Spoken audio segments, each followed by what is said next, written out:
ഇന്ന് നമ്മൾ എത്തിയിരിക്കുന്നത് കേരളത്തിന്റെ സമ്പന്നമായ യഹൂദ പൈതൃകത്തെ സാക്ഷ്യപ്പെടുത്തുന്ന ചേന്ദമംഗലം സിനഗോഗിലേക്കാണ്. എറണാകുളം ജില്ലയിലെ പറവൂർ താലൂക്കിൽ ചേന്ദമംഗലം ഗ്രാമത്തിലാണിത് സ്ഥിതി ചെയ്യുന്നത്. കേരളത്തിന്റെ തീരങ്ങളിൽ വിവിധ കാലഘട്ടങ്ങളിലെത്തിയ യഹൂദ സമൂഹങ്ങൾ പ്രധാനമായും വ്യാപാര രംഗത്തായിരുന്നു സജീവം. കൊടുങ്ങല്ലൂർ പ്രദേശം അവരുടെ പ്രധാന കേന്ദ്രമായിരുന്നു. രാജാക്കന്മാരിൽ നിന്നും പ്രത്യേക അവകാശങ്ങളും അനുമതികളും നേടി ഇവിടെ സിനഗോഗുകൾ പണിതു. 1420 കൊടുങ്ങല്ലൂർ ഭാഗത്തു നിന്ന് ചേന്ദമംഗലത്തെത്തിയ മലബാരി യഹൂദരാണ് ഈ സിനഗോഗ് പണിതത്. യെരുശലേം ദേവാലയത്തിന്റെ മാതൃകയിൽ നിർമ്മിച്ച ഈ സിനഗോഗ് തീപിടുത്തത്തിൽ നശിച്ചെങ്കിലും 1614 പുനർനിർമ്മിക്കപ്പെട്ടു. പിന്നീട് പലതവണ നവീകരണങ്ങൾ നടന്നു. സിനഗോഗിന്റെ അകത്തളങ്ങൾ വളരെ പ്രത്യേകതയുള്ളവയാണ്. പ്രവേശന കവാടം കടന്നാൽ അസാര എന്ന മുന്നറയിലേക്കാണ് എത്തുന്നത്. അവിടെ നിന്ന് വിശുദ്ധ പ്രാർത്ഥന മുറിയായ സാങ്ച്വറിയിലേക്ക് പ്രവേശിക്കുന്നു. പുരുഷന്മാർ ഇവിടെ കൂടിയിരുന്നുമാണ് പ്രാർത്ഥിച്ചിരുന്നത്. സ്ത്രീകൾക്ക് മുകളിലത്തെ നിലയിൽ മരപ്പാളികളാൽ വേർതിരിച്ച ഒരു പ്രത്യേക ഭാഗത്ത് പ്രാർത്ഥനാ സൗകര്യമുണ്ട്. പ്രാർത്ഥനാ മുറിയുടെ മധ്യഭാഗത്ത് ഉയർന്ന വളവുള്ള ടേബ സ്ഥിതി ചെയ്യുന്നു. ഇവിടെ തന്നെയാണ് വിശുദ്ധ ഗ്രന്ഥമായ തോറ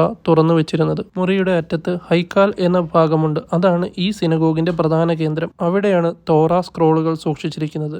പോർച്ചുഗീസ്, ഡച്ച്, മൈസൂർ ഭരണാധികാരികളുടെ ആക്രമണങ്ങളിൽ പലതവണ സിനഗോഗുകൾ കേടുപാടുകൾ നേരിട്ടെങ്കിലും ഈ സ്മാരകം ഇന്നും നിലനിൽക്കുന്നു. 1960കളിൽ ഇസ്രായേൽ രാജ്യം രൂപം കൊണ്ടതിനു ശേഷം കേരളത്തിലെ യഹൂദ സമൂഹത്തിലെ പലരും ഇസ്രായേലിലേക്ക് മടങ്ങി. ഇന്ന് ഇവിടെ യഹൂദർ താമസിക്കുന്നില്ലെങ്കിലും ഈ പ്രദേശം അതുപോലെ തന്നെ സംരക്ഷിക്കപ്പെടുന്നു. ഇന്ന് ഈ സിനഗോഗ് മുസിരിസ് ഹെറിറ്റേജ് പ്രോജക്റ്റിന്റെ ഭാഗമായി ഒരു മ്യൂസിയമായി പ്രവർത്തിക്കുന്നു.